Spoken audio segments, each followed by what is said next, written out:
ამჟამად პეკინში მიმდინარეობს ძალიან მნიშვნელოვანი სამიტი შეერთებულ შტატებსა და ჩინეთის კომუნისტურ პარტიას შორის. მსოფლიოს ქვეყნები ყურადღებით აკვირდებიან, რა განიხილება და რა ინფორმაცია ხდება საჯარო. მაგრამ არის ერთი ქვეყანა, რომელიც ამ სამიტზე ყველაზე მეტად ხელავს და ეს არის ირანი. ხედავთ, ჩინეთის დახმარების გარეშე ირანის ეკონომიკა არ იარსებებდა. ჩინეთი ყიდულობს ყველაზე მეტ ნავთობს, დაახლოებით ირანული ნავთობის 90%-ს, რაც ირანის მომაკვდავ ეკონომიკას სიცოცხლეს უნარჩუნებს. და ომის დროს, როცა მათი ეკონომიკა უპრეცედენტოდ სწრაფად ინგრევა, ირანს ჩინეთის დაკარგვა არ შეუძლია. აი რატო არ დარწმუნებული, რომ ისინი შოკში ჩავარდნენ, როცა დღეს დილით ეს განცხადება ნახეს. შეხედეთ. პრეზიდენტმა ტრამპმა და ჩინეთის ლიდერმა სი ძინპინმა შეთანხმდნენ, რომ ჰორმუზის სრუტე თავისუფალი საზღვაო გზა უნდა დარჩეს და ირანელებს არ უნდა შეეძლოთ გადახდის მოთხოვნა გემების სავალგზაზე გადასახადის სახით. ეს არის თეთრი სახლის ოფიციალური შეჯამების მიხედვით, რომელიც ორ ლიდერს შორის შეხვედრის შემდეგ გასაჯაროვდა. პეკინმა გამოხატა ინტერესი აშშ-ის ნავთობის შესყიდვების გაზრდის მიმართ, რათა შეამციროს ჩინეთის დამოკიდებულება ნავთობზე, რომელიც ამ წყლის გზით გადაადგილდება, უფრო კონკრეტულად კი სრუტით. მნიშვნელოვანია აღინიშნოს, რომ ჩინეთი ამჟამად ირანული ნავთობის ყველაზე დიდი მყიდველია და ამაზე ხშირად ვსაუბრობთ. ისინი ყიდულობენ ირანიდან გამოტანილი ნავთობის დაახლოებით 90%-ს. თუმცა ეს ირანული ნავთობი ჩინეთის ნავთობის საერთო იმპორტის მხოლოდ 11-13%-ს შეადგენს. მათი ნავთობის ბევრად უფრო დიდი ნაწილი სინამდვილეში სხვა სპარსეთის ყურის ქვეყნებიდან მოდის. ისეთ ქვეყნებიდან, როგორიცაა კატარი, საუდის არაბეთი, ქუვეითი, არაბთა გაერთიანებული საამიროები. ჩინეთის ნავთობის დაახლოებით 40-დან 45%-მდე მოდის სრუტიდან, რომლის დიდი ნაწილიც სწორედ იმ სპარსეთის ყურის ქვეყნებიდანაა, რომლებზეც ირანი ახლა თავდასხმას ახორციელებს. და ამას გარდა, მას შემდეგ რაც ირანმა ჰორმუზის სრუტე დახურა, ჩინეთს აღარ შეუძლია ნავთობის მიღება ისე, როგორც ადრე იღებდა ჰორმუზის სრუტიდან. ასე რომ ჩინეთს რეალურად აქვს ეკონომიკური ინტერესი, რომ ჰორმუზის სრუტე კვლავ გახსნილი იყოს და არ იყოს ირანის კონტროლის ქვეშ, ან ირანის მიერ დაწესებული გადასახადის ქვეშ, რომელსაც ისინი აწესებენ სრუტეში შემსვლელ და გამომსვლელ ყველა გემსა და ტანკერზე. ამიტომ ლოგიკურია, რომ ჩინეთი ამ საკითხში შეერთებულ შტატებს ეთანხმება. ამას სახელმწიფო მდივანი მარკო რუბიომაც დაადასტურა. მოусმინეთ. ეს მნიშვნელოვანი იყო, რადგან ჩინურმა მხარემ განაცხადა, რომ ისინი არ ემხრობიან ჰორმუზის სრუტის მილიტარიზაციას და არც გადასახადის სისტემის შემოღებას. და ეს ჩვენი პოზიციაცაა. აქ კიდევ ერთი სახალისო ამბავია და ეს თავად მარკო რუბიოს ეხება. ხედავთ, რუბიო ჩინეთმა ორჯერ დაასანქცირა. პირველად 2020 წელს, როცა მან გააკრიტიკა ჩინეთის კომუნისტური პარტიის დამოკიდებულება მუსლიმების მიმართ სინძიანგში, ხოლო მეორედ მოგვიანებით, როცა მან გააკრიტიკა ჩინეთის კომუნისტური პარტიის ადამიანის უფლებების დარღვევები და რა თქმა უნდა მათი რეპრესიები ჰონგ-კონგში. ამ სანქციების გამო მას ჩინეთში ჩასვლა აეკრძალა. მაგრამ ახლა ის სინამდვილეში ჩინეთშია, აშშ-ის დელეგაციასთან ერთად და ესწრება ამ მაღალი დონის სამიტს. როგორ არის ეს შესაძლებელი? რადგან სანქციები დღემდე არ გაუუქმებიათ. ჩინეთმა კი ესეთი ხრიკი გამოიყენა. მათ მისი სახელი სხვანაირად დაწერეს. არსებობს ორი განსხვავებული გზა, როგორ შეიძლება მარკოს სახელი ჩინურ იეროგლიფებში დაიწეროს. ორივე ერთნაირად ჟღერს, როცა ხმამაღლა ამბობ, მაგრამ წერა განსხვავებულია. ის მარკოს დაწერა, რომელიც პირველად გამოიყენეს. და ახლა ის ჩინეთს სტუმრობს. ისინი იყენებენ სხვა დაწერას, ძირითადად ამტკიცებენ, რომ სანქციები მასზე აღარ ვრცელდება, რადგან ახლა მისი სახელი სხვანაირად იწერება. უბრალოდ ერთი უცნაური და სასაცილო ფაქტი მინდოდა გამეზიარებინა, მაგრამ ახლა დაუბრუნდეთ მთავარ თემას. პრეზიდენტმა ტრამპმა თქვა, რომ ის ესაუბრა ჩინეთის პრეზიდენტ სი ძინპინს ირანის საკითხზე და სი ძინპინსაც ურჩევნია, რომ ირანთან რაიმე შეთანხმება შედგეს, სადაც ირანი ბირთვულ იარაღს ვერ მიიღებს. მოусმინეთ. პრეზიდენტ სი სურს, რომ შეთანხმება შედგეს. მას სურს, რომ შეთანხმება შედგეს. მან ასევე შესთავაზა დახმარება და თქვა, თუ რაიმე დახმარება შემიძლია სიამოვნებით დაგეხმარებითო. ეს ნამდვილად თქვა. დიახ, მან ნამდვილად თქვა ეს. და ნახეთ, ვინც ამდენ ნავთობს ყიდულობს, აშკარად რაღაც ურთიერთობა აქვს მასთან. მაგრამ მან თქვა, სიამოვნებით დაგეხმარებოდით, მას სურს ჰორმუზის სრუტე ღია იყოს. მან თქვა, თუ რაიმე დახმარება შემეძლება, სიამოვნებით დაგეხმარებოდით. ახლა ვარაუდობ, რომ ამის სანაცვლოდ ჩინეთს ჰქონდა გარკვეული მოთხოვნები ტაივანთან დაკავშირებით. მაგრამ სანამ ამაზე გადავიდოდეთ, ნება მომეცით გაჩვენოთ სხვა რაღაცები, რაც სამიტზე მოხდა აქამდე. უკვე ორი ჩხუბი მოხდა პეკინში პრესის წევრებსა და ჩინეთის უსაფრთხოების სამსახურს შორის. აი ერთ-ერთი მათგანის ვიდეო. რა სჭირთ მათ? შეუძლიათ წავიდნენ, უბრალოდ წავიდნენ. ჩვენ არ ვართ განცალკევებულები, ეს ყველაფერი. ერთმანეთისგან ცოტა შორს, ცოტა უკან უნდა გადახვიდეთ. რა? გინდა აჩვენო. ჩვენ ვართ ავტოკოლონაში. გავხადოთ ის დედოფალი. ესე იგი, ეს არის არა. ეს ნიშნავს, რომ ჩვენი მხარის უსაფრთხოება გაძლევთ უფლებას. ბატონო, დატოვეთ ეს. ისინი პირდაპირ გელოდებიან. თქვენ უნდა წავიდეთ. უნდა წავიდეთ, ბიჭებო. კარგი. კარგი, არა, უნდა წავიდეთ. უნდა წავიდეთ. ერთი წუთი გვაქვს. წავიდეთ. ვივდივართ. შეხედე ამას. ეს ჩვენი წამალია. უნდა წავიდეთ, ბიჭებო. წავიდეთ. უნდა წავიდეთ. გმადლობთ. მივდივართ, დიახ. მივდივართ. წავიდეთ. წადი, მივდივართ. გამარჯობა. რეიჩელ, დათმოდი რომ შენც აქ ხარ. წავიდეთ. ესენი იყვნენ უცხოელი ჟურნალისტები, რომელთაც არ ჰქონდათ უფლება გაჰყოლოდნენ და გადაეღოთ სი ძინპინი. და დონალდ ტრამპი, როცა ისინი ცის ტაძარს ათვალიერებდნენ, ეს ძალიან ისტორიული ტაძარია ჩინეთში. მე მგონია, რომ ის მე-15 საუკუნიდან ამიტომაც იყო ესეთი აურზაური. ამის ნაცვლად ყველა ერთ ოთახში შეაკოვნეს. ჩინელმა თანამშრომელმა ჟურნალისტებს აუხსნა, რომ ისინი მხოლოდ მაშინ შეძლებდნენ ოთახის დატოვებას, როცა თავმჯდომარე წავიდოდა. სანამ თავმჯდომარე არ წავიდოდა, ჩვენი უსაფრთხოების თანამშრომლები არ მოგცემდნენ წასვლის უფლებას. ეს არაფრით განსაკუთრებული ან უჩვეულო არ არის. ეს ხშირად ხდება, განსაკუთრებით მაღალი დონის დელეგაციების შეხვედრების დროს, რადგან ორივე მხარეს უსაფრთხოების ჯგუფები ძალიან მკაცრად აკონტროლებენ ყველაფერს, რომ არაფერი მოხდეს არასწორად. და სწორედ ამიტომ ხშირად ხდება გაუგებრობები ჟურნალისტებთან ან სხვა ადამიანებთან, რომლებიც ცდილობენ გააშუქონ ღონისძიება, ან ძალიან ახლოს მივიდნენ შეხვედრებთან, რათა მიიღონ ინფორმაცია იმის შესახებ თუ რა ხდება. ეხლა სამწუხაროდ ის კადრები, რომლებიც ეხლა ხამ ნახეთ, პირდაპირ ეთერში გადაიცემოდა, ასე რომ ხალხს შეეძლო ზუსტად დაენახა რა ხდებოდა. და რა თქმა უნდა, ეს კარგად არ გამოიყურება. ასევე, მეორე ინციდენტიც მოხდა უშუალოდ შეხვედრის დროს და ისიც კამერაზე დაფიქსირდა, ასე რომ შეგიძლიათ ეხლა მოусმინოთ. არა, გაითრი აქედან. არა, გადი.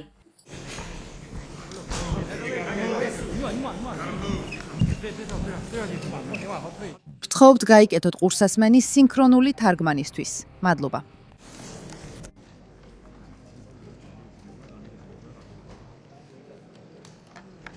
ეხლა მოდით ტაივანზე ვისაუბროთ. რადგან ჩინეთის კომუნისტური პარტიის თვალსაზრისით ეს ყველაზე მნიშვნელოვანი საკითხია, ან ალბათ ყველაზე მნიშვნელოვანი თემა, რომელზეც მათ სურთ საუბარი. სანამ დეტალებში შევალთ, გთხოვთ დააჭიროთ მოწონებისა და გამოწერის ღილაკებს ქვემოთ. ეს ნამდვილად გვეხმარება, განსაკუთრებით მაშინ, როცა YouTube-ზე ჩინეთის ამბებს ვაშუქებთ. ბევრი ჩინელი ბოტია, რომლებიც უკმაყოფილონი არიან, როცა ჩინეთის მთავრობას კრიტიკულად შევაფასებთ. ეხლა მოდით ტაივანზე ვისაუბროთ. ჩინეთის სახელმწიფო მედიის მიხედვით, სი ძინპინმა დახურულ შეხვედრაზე ტაივანის საკითხი მართლაც წამოჭრა შეერთებული შტატების პრეზიდენტ დონალდ ტრამპთან. ეხლა ზუსტად არ ვიცით რა განიხილეს ამ შეხვედრებზე. ყველა ინფორმაცია, რომელსაც ვიღებთ, ჩინეთის მედიიდან მოდის. და ვფიქრობ, მათ ყავთ წყარო, რომელიც შეხვედრაზე იმყოფებოდა, ან ვიღაც, ვინც მათ ინფორმაციას აწვდის. მაგრამ მნიშვნელოვანია ეს გავითვალისწინოთ, რადგან ინფორმაცია, რომელსაც მივიღებთ, ალბათ ერთგვარად ან სხვაგვარად მიკერძოებული იქნება. რომელი ინფორმაციაც ჩინეთის მთავრობას სურს, რომ საზოგადოებამ გაიგოს. სწორედ ამ ინფორმაციას გადასცემენ ჩინეთის სახელმწიფო მედიას. ეს არის ის ინფორმაცია, რომელსაც ჩვენ ვიგებთ. ასე რომ ეს უნდა გავითვალისწინოთ, რადგან ეს არ არის შეხვედრის ტრანსკრიპტის საჯაროდ გამოქვეყნება ან მსგავსი რამ. ძალიან კონკრეტული ინფორმაცია ვრცელდება. ამიტომ ამას სიფრთხილით უნდა მიუდგეთ. მაგრამ ამ ანგარიშის მიხედვით, ჩინეთის ლიდერმა სი ძინპინმა ხუთშაბათს ტრამპთან შეხვედრისას ტაივანის საკითხი დააღენა. სი ტაივანი აშშ-ში ჩინეთის ურთიერთობებში ყველაზე მნიშვნელოვან საკითხად დაასახელა და გააფრთხილა, რომ მისი გადაწყვეტის გზა განსაზღვრავს და არჩება თუ არა ორმხრივი ურთიერთობების სტაბილური, თუ კი დაპირისპირებაში გადაისვდება. მისი თქმით, თუ სწორად იქნება მართული, აშერექტორეს ჩინეთის ურთიერთობები სტაბილურ გზაზე დარჩება. თუ არასწორად იქნება მართული, ეს შეიძლება დაპირისპირებას ან თუნდაც კონფლიქტს გამოიწვევს და ურთიერთობები საფრთხის ზონაში აღმოჩნდება. სი ძინპინმა შეხვედრაზე ხაზგასმით აღნიშნა, რომ ტაივანის დამოუკიდებლობა ფუნდამენტურად შეუთურად შეუთავსებელია მშვიდობასთან ტაივანის სრუტეში და რეგიონის სტაბილურობა როგორც პეკინის, ისე ვაშინგტონის საერთო ინტერესად დაასახელა. ჩინეთის სახელმწიფო მედიის ანგარიში არ არის ნათქვამი, როგორ უპასუხეს ტრამპმა და შეერთებულმა შტატებმა ამ განცხადებას.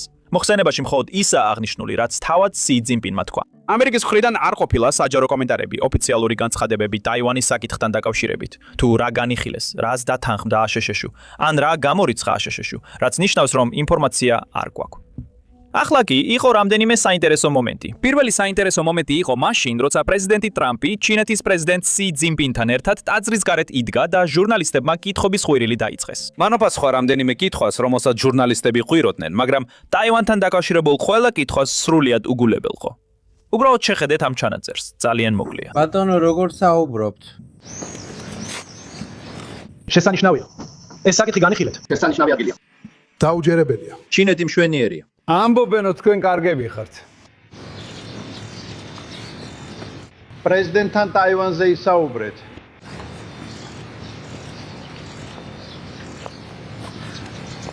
მადლობა. დიდი მადლობა. ბატონო პრეზიდენტო, ტაივანზე ისაუბრეთ. ჰეი, გმადლობთ. რომ მომისმინეთ. ჩვენ კიდევ ერთი კომენტარი მივიღეთ ტაივანთან დაკავშირებით. სახელმწიფო მდივან მარკო რუბიოსგან. ის ინტერვიუში NBC-ს ესაუბრებოდა და ტაივანზე საუბრობდა. მან არ მოგწო რაიმე ახალი ინფორმაცია ტაივანთან დაკავშირებულ შეხვედრებზე, მაგრამ აღნიშნა, რომ აშშ-ს პოზიცია უცვლელია. მან ასევე გააზიარა, როგორ უყურებს აშშ-ს ჩინეთის პოზიციას ამ საკითხზე. ასე რომ მოусმინეთ. სხვა თემებთან დაკავშირებითაც. ჩვენ ვიცით რა პოზიციაზე არიან ისინი და ვფიქრობ, მათაც იციან რა პოზიციაზე ვარ ჩვენ. ფიქრობთ, რომ ჩინეთს სურს ტაივანში შეჭრა. კარგი ვფიქრობ, ჩინეთისთვის სასურველი იქნებოდა, რომ ტაივანი ნებაყოფლობით, საკუთარი სურვილით შეუერთდეს მათ. იდეალურ სამყაროში მათ ყველაზე მეტად სურთ, რომ ტაივანში ჩატარდეს კენჭისყრა ან რეფერენდუმი, რომელიც დაადასტურებს გაერთიანებას. ვფიქრობ, ეს იქნებოდა მათი უპირატესი სურვილი. საბოლოოდ ეს ძალიან თვალსაჩინოდ არის წარმოდგენილი. მისი მმართველობის პერიოდში მან ნათლად განაცხადა, რომ ის, რასაც ისინი გაერთიანებასაც უწოდებენ, ასე ეძახიან ამას. არის რაღაც, რაც აუცილებლად უნდა მოხდეს ოდესმე. ჩვენ ვფიქრობთ, რომ ეს იქნება საშინელი შეცდომა, თუ ამას ძალით ან მსგავსი გზით მოახდენენ. ამას გლობალური შედეგები მოხვდება და ეს მხოლოდ შეერთებული შტატების მხრიდან არ იქნება და ამაზე ვჩერდებით. ამგვარი ბუნდოვანება, ჩემი აზრით, სწორედ ისაა, რაც ჩვენს მიდგომას განსაზღვრავს. ის როგორც ამ საკითხს ვახასიათებთ და ამის მიზეზი ისაა, რომ ჩვენ არ გვინდა კონფლიქტი. ჩვენ არ გვინდა რაიმე დამანგრეველი მოხდეს. რადგან ვფიქრობ, ეს ძალიან დამანგრეველი იქნება როგორც მსოფლიოსთვის, ისე ორივე ქვეყნისთვის. ეხლა სრული გულთბილობით. ბევრი ახალი ინფორმაცია არ ყოფილა აშშ-ს პოზიციასთან დაკავშირებით. იცვლება თუ არა ის ტაივანთან მიმართებაში. ძალიან იმელ გამაცრუებელი იქნებოდა თუ ჩვენ შევცვლიდით პოზიციას, მაგრამ კარგი ამბავი ისაა, რომ სულ მცირე ამჟამად არსებული ყველა ინფორმაციის მიხედვით არ ჩანს, რომ აშშ უარს ამბობს ტაივანზე უახლოეს მომავალში. სინამდვილეში ტრამპის ადმინისტრაციის დროს ამ ვადაში აშშ-მ ტაივანისთვის მეტი იარაღი გაყიდა, ვიდრე ოდესმე რომელიმე ადმინისტრაციის დროს, მათ შორის პირველშიც. ასე რომ ეს ნამდვილად კარგი ამბავია. მაგრამ მიუხედავად ამისა, ირანის მსგავსად ტაივანიც ყურადღებით ადევნებს თვალს პეკინში მიმდინარე მოვლენებს, რადგან მათთვის ეს მართლაც ბევრს ნიშნავს. ნებისმიერი ახალი ინფორმაცია, ნებისმიერი პოზიციის ცვლილება შეიძლება დიდ გავლენას ახდენდეს იმაზე, თუ როგორ მოემზადება ტაივანი მომავალისთვის. ეხლა კიდევ ერთი საინტერესო ინფორმაცია, რომელიც რუბიომ ამ ვიზიტის დროს გააზიარა, იყო მისი შეხედულება პრეზიდენტ სიზე და ჩინეთზე. როგორია ჩინეთის გრძელვადიანი გეგმები და როგორ აპირებს აშშ ამაზე რეაგირებას? მოусმინეთ. როგორ აფასებთ პრეზიდენტ სის? ვგულისხმობთ, კითხულობთ, რომ მათი ეკონომიკა სირთულეებს განიცდის, კითხულობთ, რომ ის იზოლირებულია, კითხულობთ, რომ პუტინსაც და პრეზიდენტ სისაც საკმაოდ მაღალი პარანოიის დონე აქვთ. როგორ აფასებთ პრეზიდენტ სის, როცა შორიდან უყურებთ მას შეხვედრის წინ? დიახ, ვფიქრობ, ჩემი შეფასება იგივეა, რაც აქამდე მქონდა და ეს არის ის, რომ ჩინეთს აქვს გეგმა. ისინი აშკარად თვლიან, რომ გახდებიან მსოფლიოს ყველაზე ძლიერი ქვეყანა. ისინი გადაასწრებენ შეერთებულ შტატებს და ამისთვის აქვთ კონკრეტული გეგმა. და ისინი ამ გეგმას ახორციელებენ. და მე მამათ არ ვადანაშაულებ. რომ ვიყო ჩინეთის მთავრობა, მეც იგივე გეგმა მექნებოდა. ჩვენ კი პირიქით ასე არ უყურებს და არაფრის დანახვა არ გვინდა. ჩვენ არ ვცდილობთ ჩინეთის შეზღუდვას, მაგრამ მათი აღმავლობა არ უნდა მოხდეს ჩვენი ხარჯზე. მათი აღმავლობა არ უნდა მოხდეს ჩვენი დაცემის ფასად. ასე რომ ეს არის სფერო, სადაც უბრალოდ განსხვავებული შეხედულებები გვაქვს. მაგრამ ჩემი აზრით ისინი და ჩინეთის მთავრობა თავდაჯერებულები არიან. მათ აქვთ გეგმა და ცდილობენ ამ გეგმის განხორციელებას, რაც მისაღებია. მე ამას ვიგებ სახელმწიფოს პერსპექტივიდან, მაგრამ როდესაც ეს გეგმა წინააღმდეგობაში მოდის შეერთებული შტატების ეროვნულ ინტერესებთან, ჩვენ უნდა გავაკეთოთ ის, რაც სწორია შეერთებული შტატებისთვის. და ეს საკითხი ამ მოგზაურობის დროსაც წამოიჭრება. მაგრამ უფრო მნიშვნელოვანია, რომ ეს იქნება ამ ურთიერთობის დამახასიათებელი ნიშანი დიდი ხნის განმავლობაში. ძალიან დიპლომატიური ენა, რაც გარკვეულწილად ლოგიკურიცაა. შენ მიდიხარ ჩინეთში ამ დიდი სამიტისთვის. რა თქმა უნდა, არ გინდა გააკეთო განცხადება, რომელიც გაამწვავებს სიტუაციას ან მეტ დაძაბულობას გამოიწვევს. საინტერესოა ისიც, რა განცხადებები მოდის ჩინეთიდან. ისინი თითქმის იგივე ამბობენ. ჩინელი ოფიციალური პირებიც იგივე ამბობენ. ძირითადად ამბობენ, რომ ჩვენ ვეჯიბრებით შეერთებულ შტატებს, მაგრამ მტრები არ ვართ. აშშ და ჩინეთი მტრები არ არიან. მოусმინეთ. ეს არის განცხადება ჩინეთის მაღალი რანგის სამხედრო ოფიციალური პირისგან. თქვენ როგორ ფიქრობთ, დაძაბულობა აშშ-სა და ჩინეთს შორის იზრდება თუ იკლებს? ეს ძალიან კარგი და ძირითადი კითხვაა. მე მჯერა, რომ ყველა ბრალდების მიუხედავად 21 საუკუნეში ცხოვრება ჩვენთვის უფრო მარტივია, ვიდრე 20 საუკუნეში იყო. იმიტომ რომ ის პერიოდი ხასიათდებოდა იდეოლოგიური მეტოქეობით. დიახ, 21 საუკუნეში ჩვენ ვეჯიბრებით ერთმანეთს. თვითონ თქვენი ტერმინითაც კი ჩვენ ვეჯიბრებით საერთაშორისო სისტემაში. დიახ, ჩვენ არ ვართ თქვენი მტერი და თქვენ ყველაზე კარგად გვახასიათებთ როგორც კონკურენტს. ასე რომ კონკურენტები შეიძლება ერთ სისტემაში ცხოვრობდნენ და მე მჯერა, რადგან მსოფლიო უამრავ ცვლილებას აწყდება. არა მხოლოდ კლიმატის ცვლილებას, არამედ აგენტურ ხელოვნურ ინტელექტსაც, ხომ ასეა? ამიტომ ნამდვილად ჩვენს ინტერესებშია, რომ ჩვენს ორ ქვეყანას წამყვანი როლი ეკისროთ. არ გულისხმობ G2-ის, მაგრამ ჩვენ უნდა ვიკისროთ წამყვანი როლი, რომ ეს მსოფლიო მაინც საცხოვრებლად ვარგისი გავხადოთ. ეხლა, რა თქმა უნდა, ეს სამიტი ბევრ სხვადასხვა მხრივ მნიშვნელოვანია და კიდევ ერთი დღე დარჩა.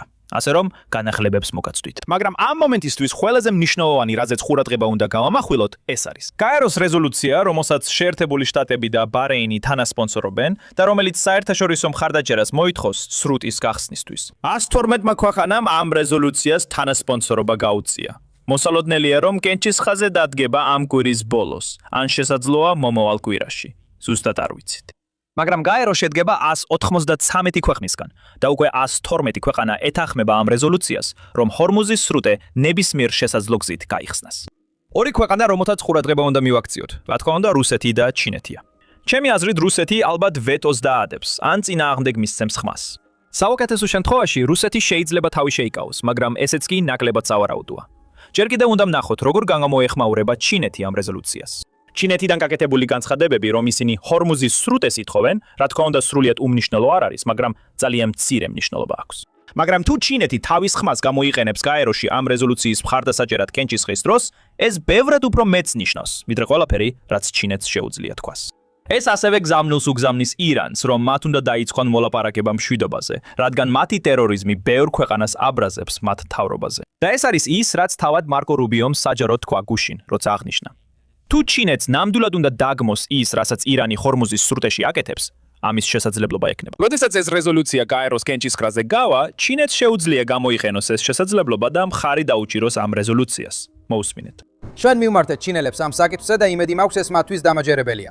მათ ექნებათ შესაძლებლობა, რომ რაღაც გააკეთონ ამასთან დაკავშირებით გაეროში ამ კვირის ბოლოს, როცა რეზოლუცია იქნება, რომელიც მხოლოდ ირანის ქმედებებს გმობს სრუტეებთან დაკავშირებით. ნახეთ, სამი საკითხია. ჩინელებს აქვთ გემები გაჩერებული სპარსეთის ყურეში, რადგან სისტემის შექმნა, რომელიც ამბობს, რომ გარკვეულ გემებს გავატარებთ, სხვებს კი არა, უფრო ადვილი სათქმელია ვიდრე გასაკეთებელი. და თქვენ ნახეთ, ჩინური, არა ჩინეთის დროშის ქვეშ მცურავი გემი, მაგრამ ჩინური თვირთის გადამზიდავი გემი იყო, რომელსაც შაბათ-კვირას დაარტყეს. დაწუნებული ვარ, ირანი ამას განზრახ არ გააკეთებდა, მაგრამ გააკეთა. ეს მოხდა და სწორედ ამიტომ არიან ეს ჩინური გემები იქ ჩარჩენილი. ეხლა რომ გავიგოთ, რატო იქცევა ირანი ასე როგორც ეხლა იქცევა, უნდა დავბრუნდეთ უკან და ვნახოთ, როგორ მივიდა ირანი იქამდე, სადაც დღეს არის. ეს მხოლოდ იმას არ ნიშნავს, რომ 1979 წელს დავბრუნდეთ, როცა ისლამური რევოლუცია მოხდა. სინამდვილეში კიდევ უფრო უკან უნდა დავბრუნდეთ. მე-19 საუკუნეში, როცა ირანს მართავდნენ. და ვნახოთ, როგორ მოქმედებს იმ დროინდელი მმართველი კლასის გადაწყვეტილებები ირანზე დღემდე. აბა, გამოიცანით. ზუსტად ამას ვაკეთებ ჩვენს მრავალნაწილიან პოდკასტში, რომელიც დღეს გამოვიდა. თუ თქვენ დაინტერესებული ხართ ირანის ისტორიით და იმით თუ როგორ მივედით დღევანდელ მდგომარეობამდე, აუცილებლად გაეცანით. შეგიძლიათ უყუროთ მას აღწერაში მოცემულ ბმულებზე დაჭერით, ან უბრალოდ დააჭიროთ ეკრანზე გამოსახულ ვიდეოს. ანუ, დააჭიროთ იმ ვიდეოს, რომელიც თქვენს ეკრანზე.